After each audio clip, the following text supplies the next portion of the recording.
Hello everyone and welcome back.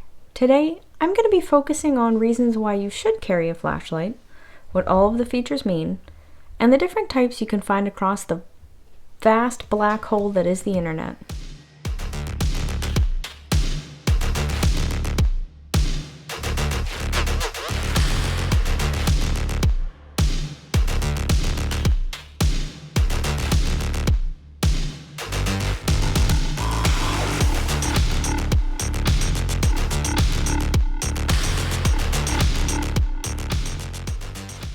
I want this to be an informational yet fun video that talks about the benefits of carrying a flashlight.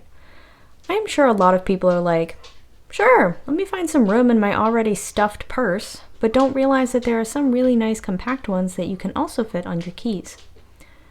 I'd like to preface that this is by no means an exhaustive list, and I just want to share some of the features and reasons why you may want to add a flashlight to your EDC. There are many different kinds of flashlights out there. Probably one of the most well-known is the mag light, which also doubles as a self-defense weapon considering how heavy those suckers are.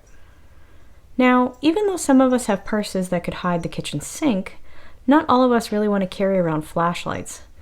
There are benefits to that though if you're in the city, which I will get to a little later. As you're looking for a new flashlight, the brightness, the size, the button location, and the charging features are all going to be important. Today, we'll be focusing on flashlights that are easy to carry around wherever you go. There are various sizes that range from what you may consider a standard size to ones that are super tiny and compact. Additionally, there are different places where you might find the button to turn them on and off, and some have a button in the back, which is usually considered more tactical, and some have a button on the side, and some you have to twist to activate. The nice thing about a lot of modern flashlights is that they are rechargeable.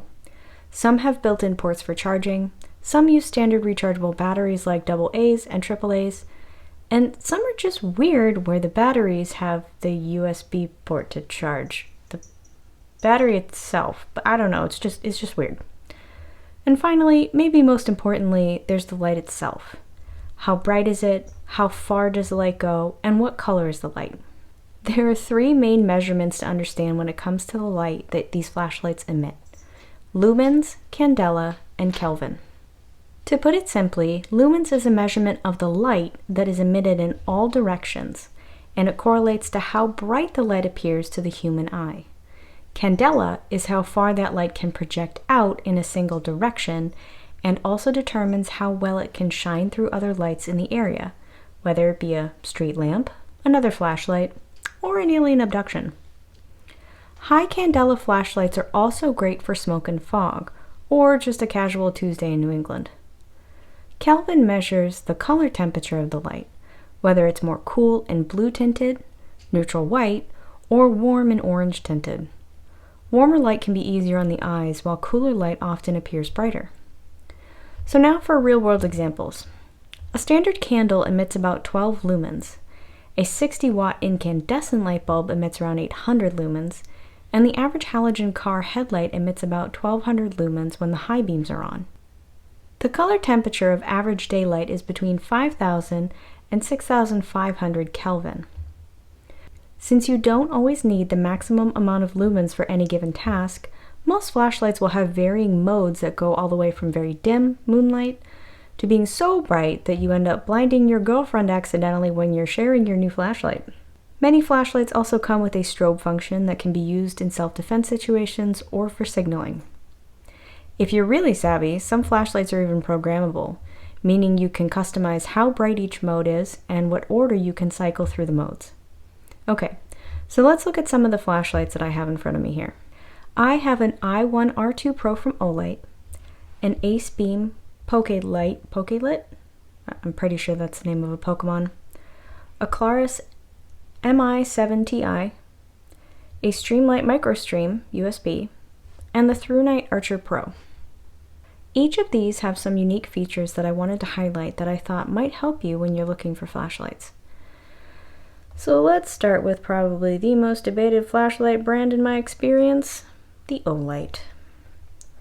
This is a USB-C chargeable flashlight that features two modes that you turn on and off when twisted. It has a max output of 180 lumens, but the low mode is 5.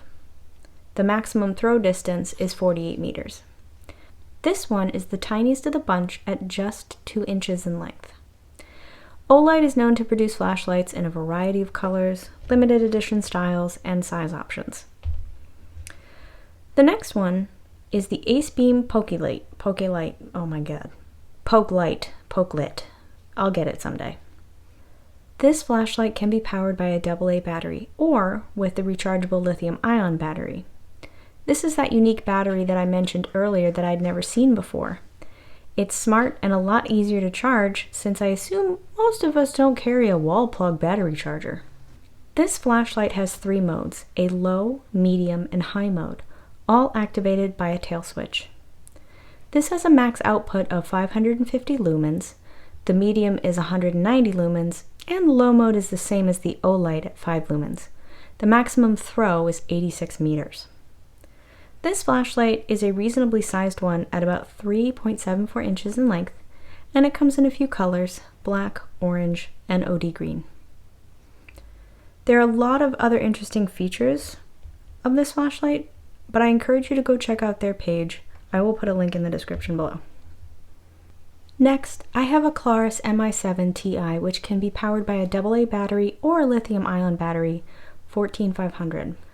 The difference is, they'll make sense in a moment. This flashlight has 3 power modes that can be activated using the side switch here, but it also has a strobe and an SOS mode.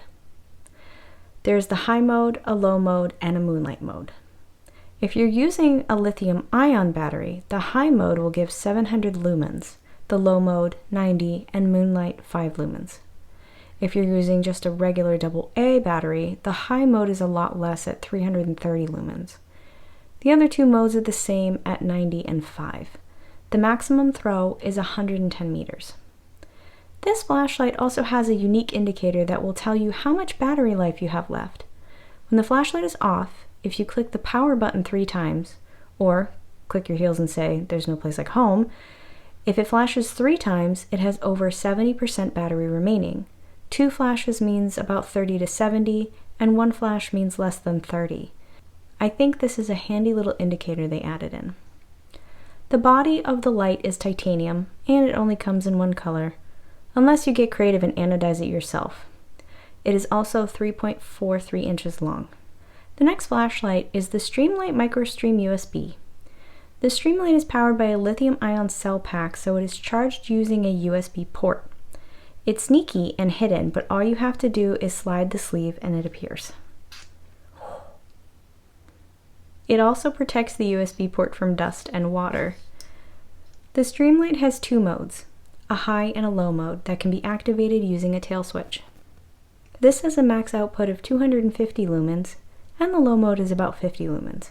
The maximum throw is 68 meters. This one is slimmer than the Ace Beam, but it's about the same length at 3.87 inches. The Streamlight also comes in 4 colors, black, red, blue, and a coyote, which is a brown finish. The last flashlight I have here is the ThruNite Archer Pro. The Archer Pro is chargeable via USB-C port that is hidden until you twist the flashlight. The Archer Pro also has 5 different modes, which is pretty cool. There's the turbo mode, the infinity high, the infinity low, firefly, and a strobe mode. The turbo mode has a max output of 1022 lumens. The infinity high has an output of 478 lumens. The infinity low is about only 13. And the firefly mode has the lowest output of all flashlights we're looking at today with only 0.41 lumens. The strobe outputs about 92 lumens, and the maximum throw distance is 134 meters. This one is the thickest of the bunch, but it's still about the same length as the others at 3.77 inches. Just like the Claris, it only comes in 1 color. In this case, it's just black. I want to offer some insight as to why you might want to pick a tail switch over a side switch or a twist. A side switch is great when you're walking the dog or cat when it's dark, but always be sure to wear reflective gear and have your companion match too. It helps keep you extra safe. Specifically for self-defense, the side switch is a little awkward to manipulate. and a twist makes no real sense. But the tail switch is easy to activate with your thumb while you're holding the flashlight in your fist. I do recommend that you take a self-defense class or a training class to keep yourself safe. I hope this quick overview helps. If you're looking to add a flashlight to your EDC kit, a bug-out bag, your car, your keyring, keep in mind the things I've mentioned in this video and think about which features are important to you. So that's it. That's all I got. As always, I try to end with something inspirational, something nice, because everything is a raging dumpster fire. So my inspiration or cheat code for you all today is, if you're struggling to clear your mind at night, ask yourself some questions like, what are you grateful for today? What do you want to take from today into tomorrow? And what are your top 3 priorities for tomorrow? My ask of you is, if you could please subscribe, turn on those notifications, or share my channel or videos, I would appreciate it. Thank you everyone for taking the time and making it to the end. My self-esteem thanks you.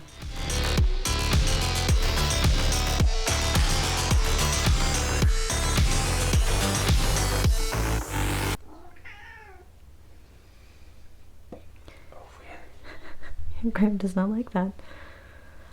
A Streamlight micro beam.